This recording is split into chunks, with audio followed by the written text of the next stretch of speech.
Hey, what's up guys? Hari Selasa lepas, Klinik Izna ditutup sehari untuk sesi deep cleaning seluruh klinik. Pagi-pagi lagi, kami dah berkumpul untuk briefing. Kami diberikan tugas untuk membersihkan habuk aircon, cabut langsir dan lipat untuk dicuci, memberus serta mencuci alatan klinik satu demi satu.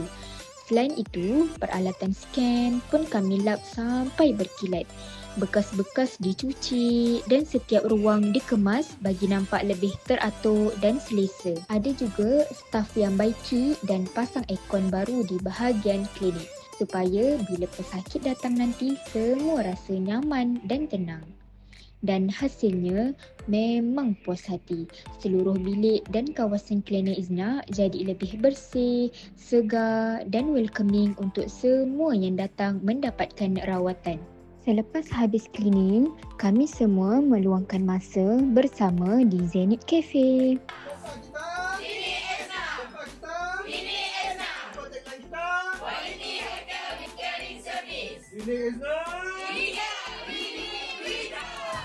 Suasana kafe sangat cantik dan nyaman dan muka semua nampak happy sangat-sangat.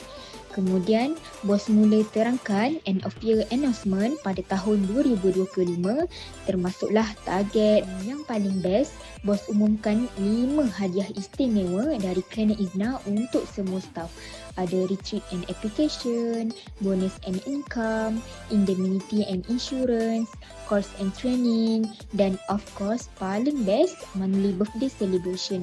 Memang best dan buat semua orang rasa dihargai. Kemudian kami buat birthday celebration untuk staff. Siap ada kek, hadiah dan ucapan. Makanan-makanan dekat sini pun best tau. Ada mi goreng, nasi goreng, ayam honey lemon, ikan dori 3 rasa dan salad. Muih-muih macam popia dan seri muka. Cuci mulut, tembikai dan oren yang fresh sangat. Dan paling dinantikan oleh semua orang iaitu karaoke time. Tinggalkan yang